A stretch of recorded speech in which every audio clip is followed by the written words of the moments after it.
Ndengazi buli omu oli manya nti oli ku komandi ko olujegere tutagane mukono tuluka akajegere kibegabega ku kibegabega tutayize buli omu oli tayiza butayiza tuleme kulinda kansala omu yeri omuguju ngono gwe nalaba ebulagga amala okwewenyula banne lwaki mulinda kansala omu okumala okwewenyula ki abalala wano mu Kampala basebo ne banyabo olwo tuze buzi wano mulabye ekibadde wano mu kibuga mwenna mulaba kye bakola aba boda boda temuloza n'omusango ebyo ebikwekweto bye mulaba banojjola ba boda boda amazeewo abaana ba boda boda babanojjola lwakuba balwanyisa dikiteeta tebabakwata lwakuba balina omusango tulwanye ku nsonga ye kubinya wano bagenda ne babyogerako n'olina omuntu n'ogamba ono mujega yakulirawa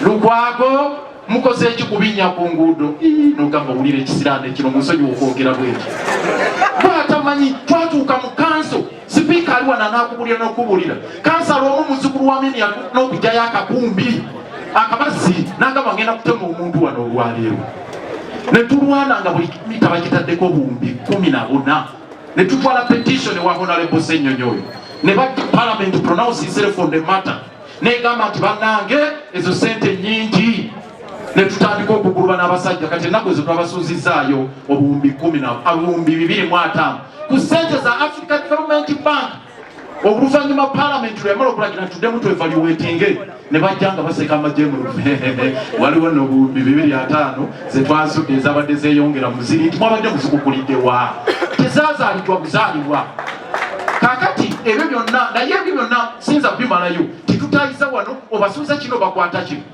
mbakulira kati waliwo obuwumbi 2,307 bwe batwala etwatwala ensonga eyo Honorable Ssenyonyi era negenda ku floor ya parliament negamba ery'ettaka lya Bosco Mwongere mugamba eka 10 million dollar 10 bwe buwumbi 307 temuzikwatako eyo yimirire kati bakukuta ezo sigenda minwe bagoba abatembeeyi baleesa abeesefusi bakuba abatembeeyi abeesefusi simanya bwe bakola enguudo abeesefusi bakuba abantu nti bagenda ku byannaamu bamenya abantu mu kasokoso bakuba buli kiramu so buvunaanyizibwa bwali munnayuganda toyinza kuvaayo n'ogamba nti obwo buvunaanyizibwa bwa Lukwago ng'omu buvunaanyizibwa bwa Besigye obadde oba Bobi Wine obaani buvunaanyizibwa bwa buli omu tubakunge buli omu asitukiremu kubanga tojja kubeera Honorable Bobi Wine ontagenda kutambula Uganda yonna bwegendera omuntu ono obaani buli omu waali tumukunge akole omulimu ogwo bakansala n'abakulembeze abalondeze kyembasaba nga maliriza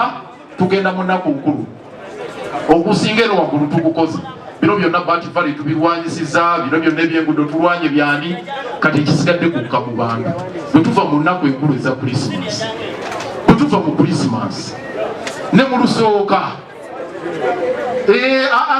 tugende mu Christmas abantu baleke bagende basabe tubaleke bagende basabe oluva mu Christmas n'olusooka January tumutandike nakukirira manyi waliwo bisomooza so abamu batulimye empindi ku mabega ne batukonjera ne bateekako ebijweteke bamafiya naye temulina kyakukola tetulina solution tukirire ku ground oluvannyuma 31 olulumala Abitex batugambye oli wano wategese enkuuka oluggwa naguliddeyo ne tiketi naziwadde abiwa Kiseka tujja genda tuzigabe naye olugaba lumala okugaba oluva mu nkuuka tukirire ground ate ekisemberayo ddala ffenna olwaleero oluleme kuba nti tuzze wano okusaba nga abakulembeze naye kibe nti tuleme kulabikako bulabisi mu kamera nti tuli wamu nti lwalumu lwaleero oba nkya oba ddi tuluka akajegere nga bwe tukaluse genero omuntu omukono ogwa ddyo gukwataganye n'ogwa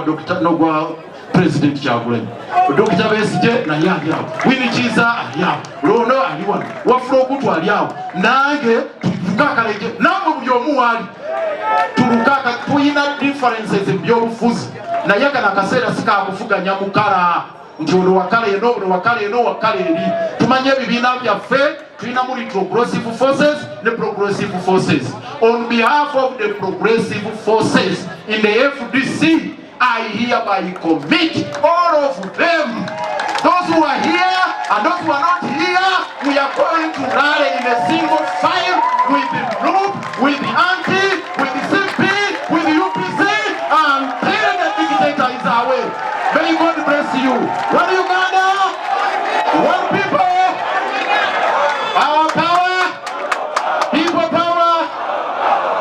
Asante sana. Mbadde nyumya ne Dr. BASIYAGWA wano ne munyumiza ku baluwa Dr. Martin Luther King gye yawandiika ng'ali mu Birmingham prison. Era mu baluwa eyo yagamba nti abavubuka ab'ebiseera ebyo baali batandise okwekuba eddiini olw'enneeyisa y'abanaddiini mu biseera ebyo abawagiranga abazungu okunyigiriza abaddugavu nga beefudde abatakiraba. Kyannaku ti oluvannyuma lw'emyaka egisukka mu 6 we are going through the same. It would be very easy, it wouldn't be shocking for you ladies and gentlemen to see religious leaders camping either at Mohozi's function, the man responsible for abducting our people, or on Damlila's function, or on Anita's Amongo's function, etc. But here we are praying for real people that are missing. They didn't just disappear, they were taken away by those who are supposed to protect them. So thank you very much, the noble religious leaders that are brave enough and are moral enough to put God above anything else. Mwebale kutya Katonda okusinga bamutya emmundu.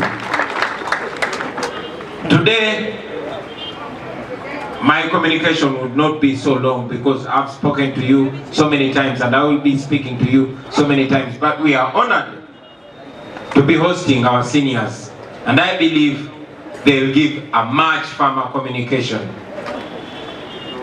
But I'll say a word or two. Alex Aliluddawa.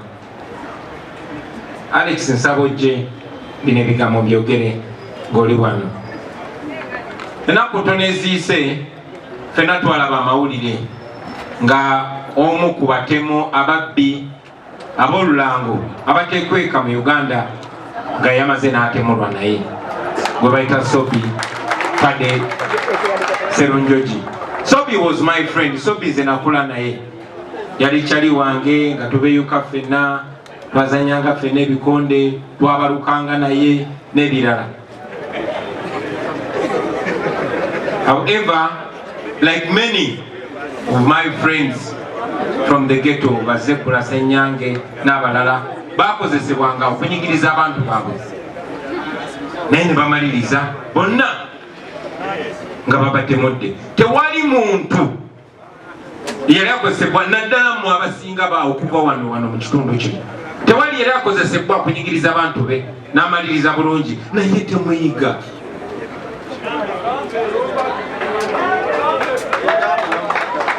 When Kassim Ouma came to Uganda for the fight that never happened, nasinkana Kassim Ouma naye waliwo omwana bokisa bwe yajja naye nali simumanyi yanze ebbali nanyumiza n'angamba nejjajja BOBI bwe bampita mu ghetto ebiseera ebimu okimanyi nange ez'omu ku be waawamba nanyumiza olugero lwe nanyumiza nti Sobi ne baganda baffe babokisa abamu soogera amannya gammwe kuba mukyali balamu mukyalina chance okukyusa. Naye Sobi yakomandinga tiimu eyagenda ng'ewamba abaana naddala ba boxers ye Vegas Lubega bamuwamba bamutulugunya bamusula ku kkubo naye abaana abasinga babakuŋŋanya and they detained them at Namayuba Island where they were treated like slaves. Bwe nali mu parliament mu biseera bya togikwatako twakomplaininga ku kizinga ekyo gye baasibira abaana nga babayisanga ba slaves nga banyiiza oba baagala okulaga abantu nti balina obuyinza bonna nga bajjayo omu either ne bamukuba ekyasi mutwe ne bamuleka awo mu safe house okumala ennaku 2 ku 3 n'abondiraawo abalala ne babagabira zigoonya. Omwana yanyumiza nti baabakwatanga ne babasiyaga. Baganda bange ekifo kino kyendimu ntuukirwako amawulire mangi nnyo. Olugero lwa muganda waffe ono si lwe lusoose. Kuviira ddala mu biseera by'okulonda abaana bangi nnyo abawambiddwa amagye abawambiddwa SFC abawambiddwa abatutwaliddwa ku CMI yawo bangi nnyo bakomyewo nga batunyumiza be baatulugunya be baalabwamu abalabako be baatemako engalo mu abalabako ne be baasodomizinga be baali ebisiyaga. My brother oli muzira kubanga olina confidence eyogera ebikolobero bye bakoze kubangi nnyo babakolako ebikolobero naye kubanga bamanyi abantu batya okwogera abakyala bangi nnyo babarepinze era nkakasa nti Alex kavuddeyo nayogera ku nsonga eyo bangi mugenda kufuna confidence okuvaayo mwogere ku nsonga eyo. Never feel ashamed, temuswalanga. Era ku kino ekiseera I want to encourage everybody to support our brother Alex. They attacked him, they sodomized him, they attacked his dignity, but they cannot touch you, my brother. Waliwo omuwandiisi omu yagamba basobola okukolako ekintu kyonna kyonna naye amaanyi gali mu ggwe engeri gy'oddamu, engeri gy'orespondinga. Balowooza bagenda kujjako obusajja bwo, balowooza bagenda kunafuya, tebasobola kujjako kitiibwa kyo. Basobola n'okujjamu eriso, basobola n'okutta naye bakutta basigalawo n'omulambo gwabwe. Ekitiibwa kyo obeera nakyo, ffe tukumatya, tukuwa ekitiibwa era tugenda kuwa ekitiibwa olubeerera. Mwena mumanyi nti olwa sitandi yange n'okuwakanya ebisiyaga emyaka gyonna gyonna egy'obuvubuka bwange newankubadde eti nze nabiwakanyanga mu ngeri ya kibuli kubanga nagambako nti babatte n'obatta. Mwalaba bwe nali nkola interview ku BBC ebungereza nga nzize ebungereza nga banzikiriza okudda ebungereza oluvannyuma lw'okunsiba emyaka 10 nga siddayo. Era ne bambuuza ne bagamba wadde sikkaanya nabo naye siwagira kubatta. Mwabalaba abasajja ba Museveni bonna nga bakibukira Bobi Wine yawagidde ebisiyaga, Bobi Wine yawagidde ebisiyaga. Naye mubamanyi abo abasajja kye basiba ku muntu kye basinga okukola. Museveni atuyita violent because he's so violent that he wants to find any justification of unleashing violence to us. Museveni atuyita ba tribalist, naye tuli ba tribalist. Twawasa mawanga gaffe, mikono gyaffe bali mawanga gaffe. Ne kubanga kyakola kati Museveni ayagala nnyo tusaako ebisiyaga kubanga yenkola yaabwe. I want all of you to research, you have your phones, mugende ku YouTube munoonyeka documentary kibayita A Silent Genocide, a brilliant genocide. You will agree with me, my brother Ishoto, that Museveni's men went to northern Uganda and sodomized men as a punishment. I watched the Honorable Norbert Mao giving that account. It's recorded. Now he is the same man defending those wicked men. Aba basajja ba Museveni baseegu ekisembayo tuzenga tubagamba era tuddamu nekintu kye bagamba mu abawamba abantu baffe, mu abatta abantu baffe, gwe Muhoozi, gwe Christopher Damulira, gwe Andrew Mwenda, tetubalinaako buzibu basiyazi mmwe, naye mulekeraawo okusiyaga abantu baffe, mulekeraawo okuwamba abantu baffe. And to the international community, now you know, we've been telling you why Museveni hides under the Anti-Homosexual Act. Those are his ways. They use homosexuality as a punishment against political opponents, and that must be condemned.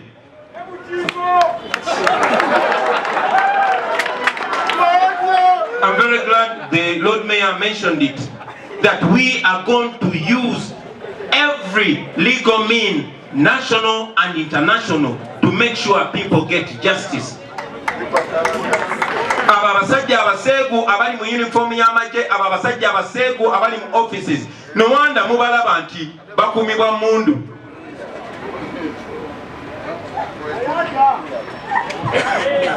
Ne bwedirayo muganda wange. So for all of you that have been violated, you have friends in us.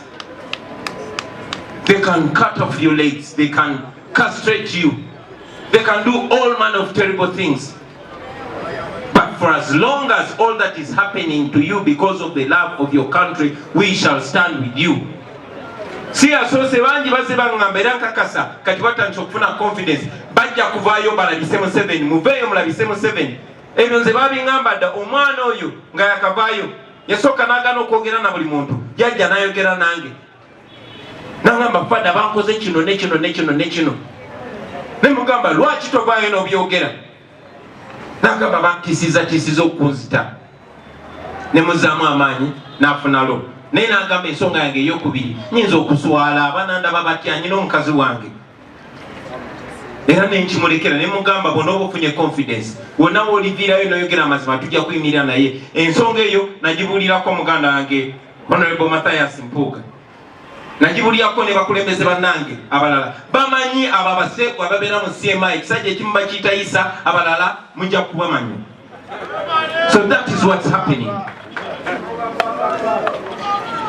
Coming back to this function,